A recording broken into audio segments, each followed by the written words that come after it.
guys, ngayon nga at papunta kami sa Kalumpang Beach Resort sa Calatagan, Batangas. At 5 AM umalis kami ng bahay kaya ayan, madilim pa at walang traffic.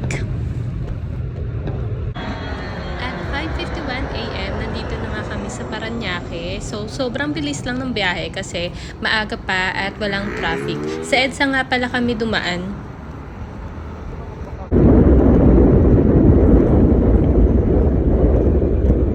At 7:42 AM, nakaramdam na nga kami ng gutom kaya nag-stop over muna kami dito sa Tagaytay at kumain muna kami ng pares dito sa may tabing kalsada. At alam nyo ba na mas masarap pang kumain ng pares sa mga kariton kaysa dun sa may mga pwesto.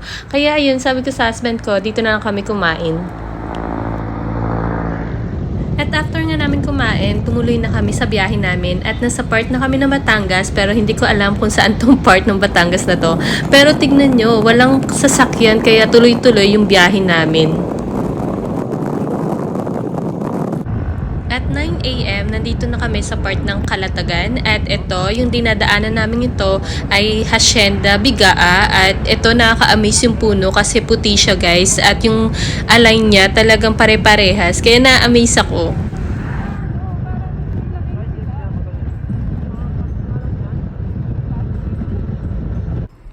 At 9:20 AM, nakarating na kami dito sa public market kaya bumili muna kami ng pagkain. At 10:12 AM, nakarating na kami dito sa Kalumpang Beach Resort at halos 5 hours yung biyahe namin. Pero hindi naman kami napagod dahil walang traffic na nadaanan. At ito nga yung room namin, yung na-rent naming room. So yan, meron siyang double deck na bed. At ayan, meron din siyang sariling lababo at lutuan at meron din siyang sariling CR. Kaya sulit na sulit yung pagstay namin dito kasi may mga gamit na din kaya hindi kami nahirapan magluto.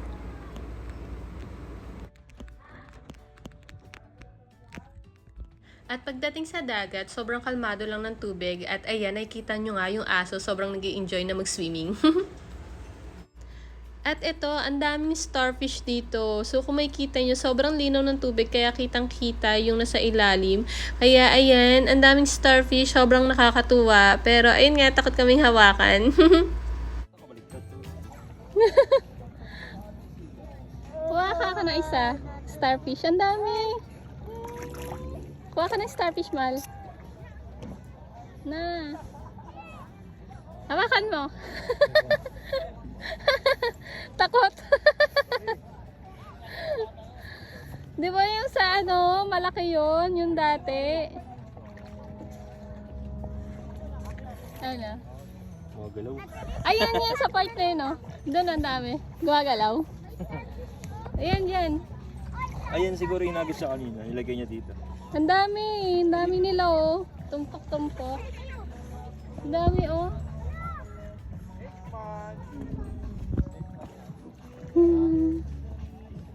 Dang starfish. Nakita ko yung hawakan nila.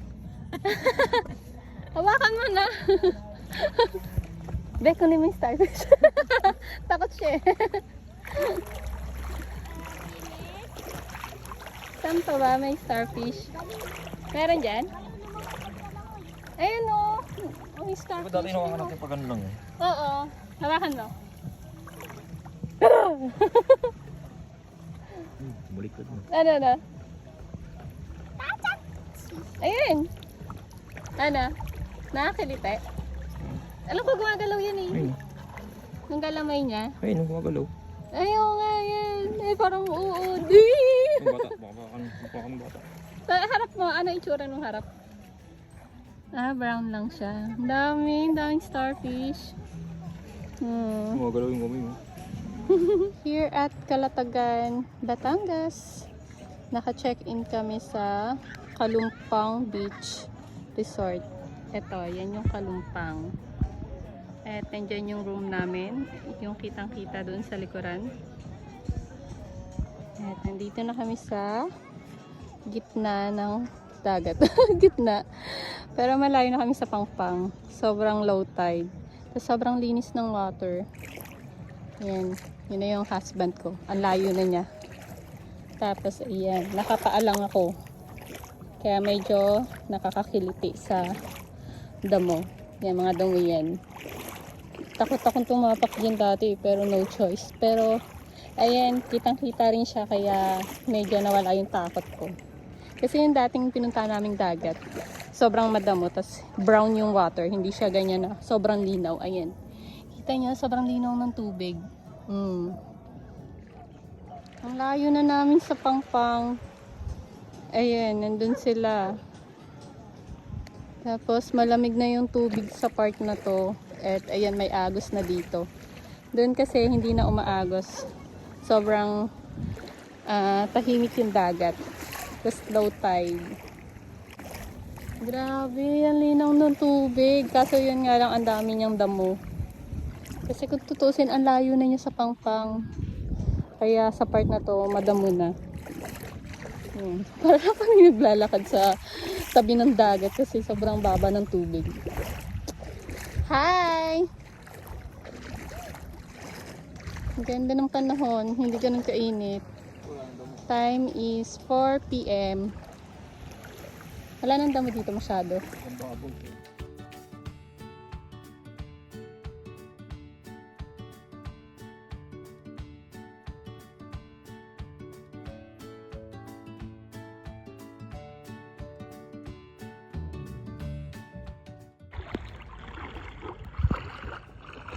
Ay, hindi dito yung sunset. Nandoon. Or hindi pa siya maano. No? Hindi pa umangat. Nandun yung araw eh, oh. Magpa 5 PM na eh. Ang mga corals na dito. Ang dami na. Ayun, mga corals na. Ayun, ano yun? Starfish? Ayun, ay, corals. Tara na, balik na tayo. Yung sunset nandoon. Wala dito sa dagat. Hi! Ang seryoso mo naman dyan. Hiningal ka. Nandun yung sunset.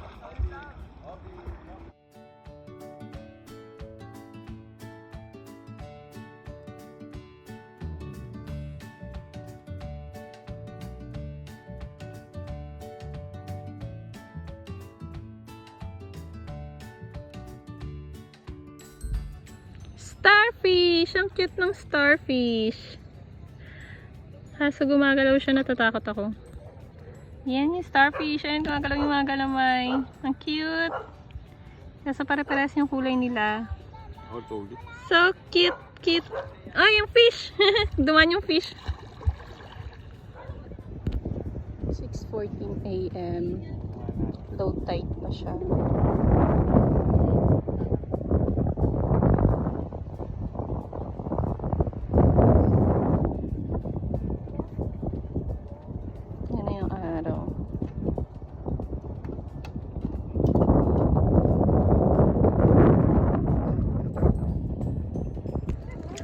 Babad lang. Sobrang linaw ng water, oh. Medyo low tide pa din. Alas 8 na. 8:08. Ayan. Nandun yung Pangpang. At medyo malayo-layo na kami sa Pangpang. Pero mababa pa rin yung tubig.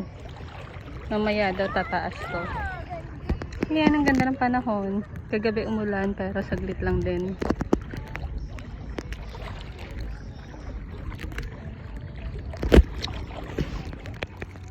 Sobrang linaw talaga ng tubig dito. Lalo na pag gumamit ka ng goggles. Ayan, ito yung gamit naming goggles. At sobrang linaw niya pagka ginamit. Nabili lang to sa Lazada ng asawa ko.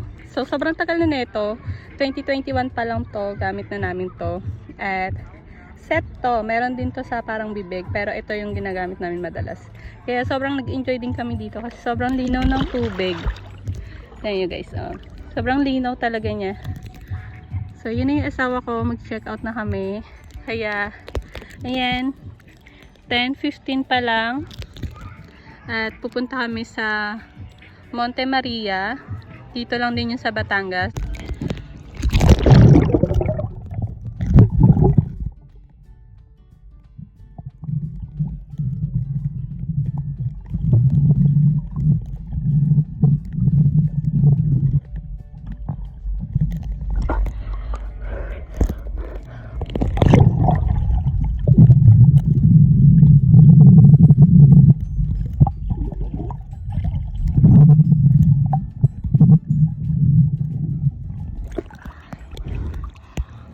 At mag-check out na nga kami, kaya ito, last tour na to. Ito yung Kalumpang Beach Resort at ayan, may mga cottages sila at mga private room.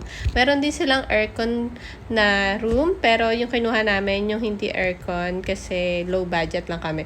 Tapos ayan, ang ganda dito guys kasi sobrang linaw ng tubig at yung water din nila sa gripo pala medyo maalat kasi daw nahaluan ng tubig sa dagat. At meron din silang parking area at meron din silang piso wifi at meron din dito sari-sari store. At first time ko gumamit ng gloves at sobrang init kaya ayan, natuwa rin ako dahil binilhan ako ng asawa ko at okay na okay pala na naka-gloves.